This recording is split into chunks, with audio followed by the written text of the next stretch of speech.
This is chapter 2, part 1. In this chapter, we're going to take a look at some cultural, social influences that can help us understand serial murder. Let's begin with this first point that traditional societies often explain disturbed violence in non-natural ways. Uh, Non-natural or sort of supernatural ways or spiritual, religious sorts of terms, seeing this disturbing, extreme violence as being due to evil influences, pacts with the devil, or demonic possession. So this is true with crimes in general. That in many traditional societies and societies that hadn't developed the scientific method, they tended to explain bad behavior, antisocial behavior, violence in terms of evil influences. When the scientific method was developed, um, it took its early form in ancient Greece over 2,000 years ago, but when it really took a mature form a few hundred years ago in Europe, um, the scientific method said to try to find explanations for behavior when you're studying humans, look for down to earth sort of causes. Look at, maybe something wrong with the brain or some social sort of influence, something maybe happened while growing up, your upbringing, family influences, things that are a little more down to earth, and that since relies on observation, on being able to, um, you know, either observe directly or indirectly, that it sort of excluded non-natural sort of influences because evil influences, spiritual forces, that sort of thing is something that you can't observe. It's something you can't put under a microscope, something that you can't witness and record in a direct way. It's a different sort of thing. And so um, it's only been in recent centuries that we've had the scientific method that we tend to look for these more, what I would call, natural explanations for things or down to earth explanations for things. Now, here's a term you're going to want to make sure you know: lycanthropy. This is the belief that humans can become wolves. This belief can be traced back to at least 600 years BC, when the king Nebuchadnezzar believed that he suffered from such an affliction. So you can see traditionally in societies, it's not just European societies that developed legends of werewolves, uh, that sort of thing, like more recent history, but there's been traditions going back a long time that have had this belief that that again, sort of a supernatural belief that humans could become like wolves. Um, And I find this to me, a really fascinating, I think it's sort of, we could call it a hypothesis from the chapter here. It's this idea that these legends that we have of, of things like werewolves, vampires, which we'll talk about here in a minute, that they sort of have a natural history, that they're not just legends, just made up out of people's imaginations, but really that what these are stories that have uh, originated in by the actual behavior of serial killers, which then took on supernatural and legendary dimensions. But they're really rooted in actual crimes, disturbing crimes committed by disturbed people who are just the serial killers of their times. Um, so that's, I think, a really fascinating sort of hypothesis. I think it's one of the main interesting hypotheses from this chapter. In the 16th century, Paracelsus, a Swiss scientist, believes that violent, evil men could return from the dead as wolves to devour humans, especially children. So you see, fast forward in time to the beginning of the sort of scientific method here, you see almost a transition period where you have someone who is considered to be a scientist who still has this sort of a bit of a supernatural approach, or bit of a magical sort of approach. Who could imagine humans, evil humans, coming back from the dead, taking the form of wolves, and who would devour other humans, especially children. So again, it's kind of maybe something that seems to be rooted in something possibly real, but also rooted in magic, in the supernatural, non-natural kinds of explanations or understandings of things.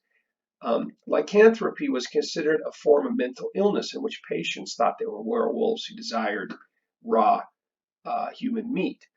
So again, see, now you begin to see a more scientific approach where it's not that the person actually was a werewolf or that there was some sort of physical change where they changed into wolves, but rather that it was a mental illness, that they had this delusion that they were wolves and that they would attack humans and eat human flesh, but that it was due to a mental illness, to delusional, you know, delusional thinking, believing things that are not true, that are not connected with reality. And so you could see this as sort of a step in a more modern kind of direction. Again, but it's going to be based on cases where you have evidence that people have been killed in violent ways, that maybe their flesh has been eaten, and maybe some of these individuals have even been captured, the people who've committed these crimes, and they were diagnosed as being mentally ill. Jean Grenier, a young 17th century Frenchman, claimed he was a werewolf who killed and ate children. Several had been missing in his village. Now you might say, well, this is different from modern times because these people believe that they're werewolves. That yes, they're committing these horrible, violent crimes similar to serial killers, but their understanding of themselves is different. Well, just realize that very often people who are mentally ill, who are disturbed, and who become serial killers, that their delusions, their imaginary beliefs about themselves may come from the culture, may be influenced by the culture.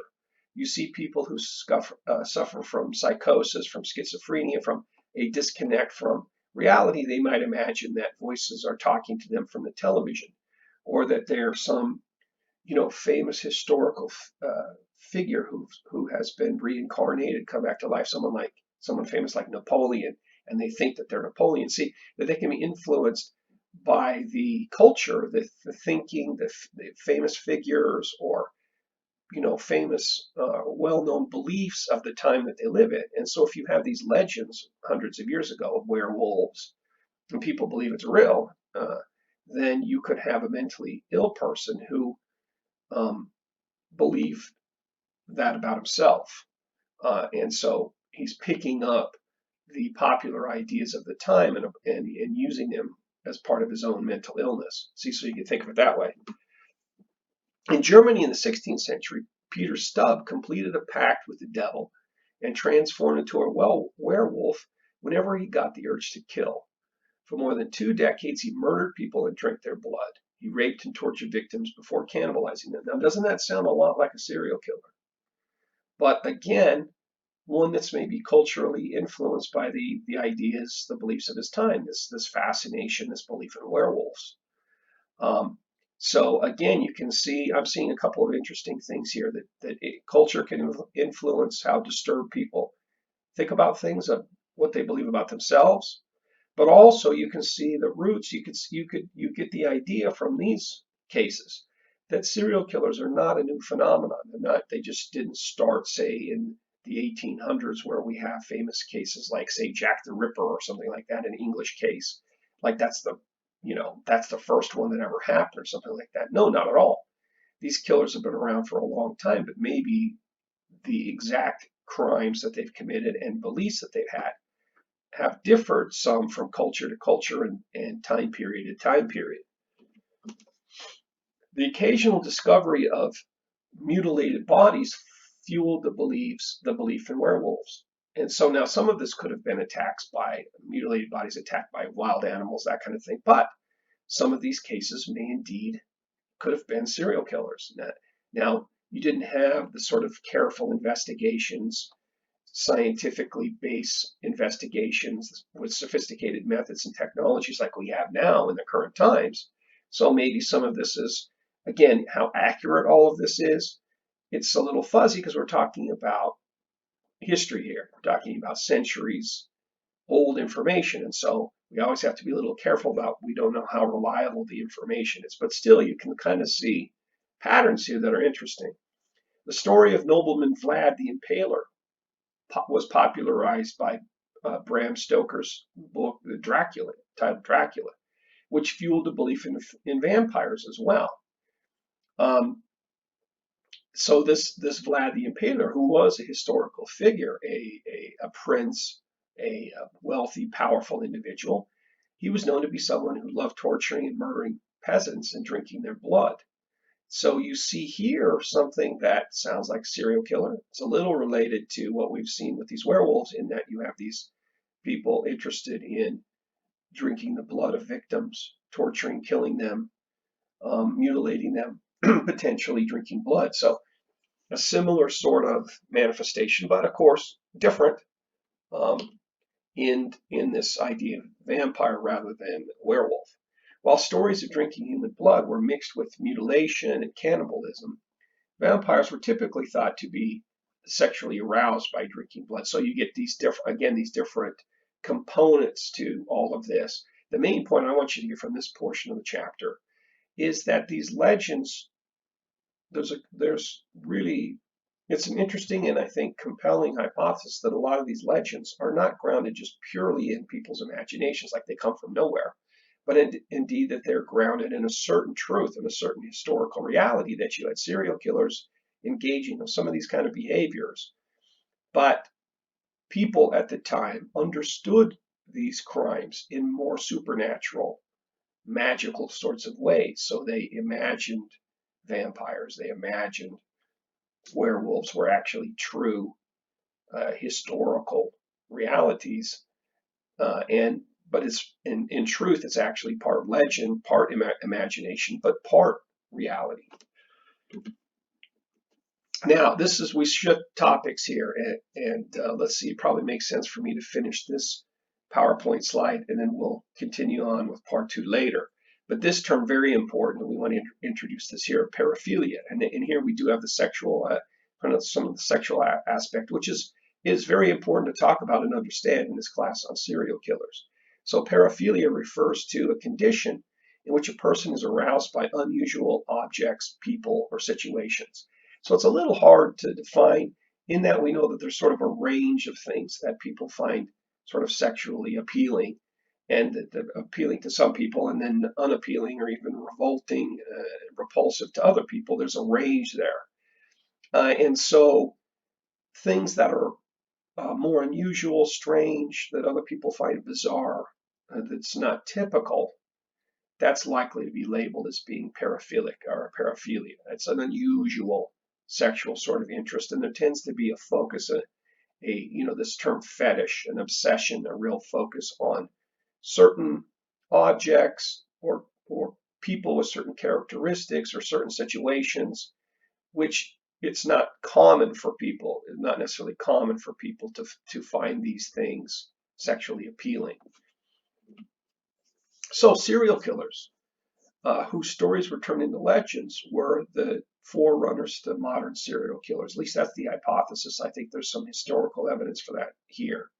And now, why do we bring up paraphilia at this point? Just because there's this sexual element in some of these horrible crimes, which does not make any sense to most people, because most people do not find these horrible crimes and terrible violence, disturbed violence, mutilation, cannibalism, drinking blood, that sort of thing. Don't find anything the least bit appealing about that. As a matter of fact, they find it to be just the opposite, just incredibly revolting and repulsive and awful, horrible, evil.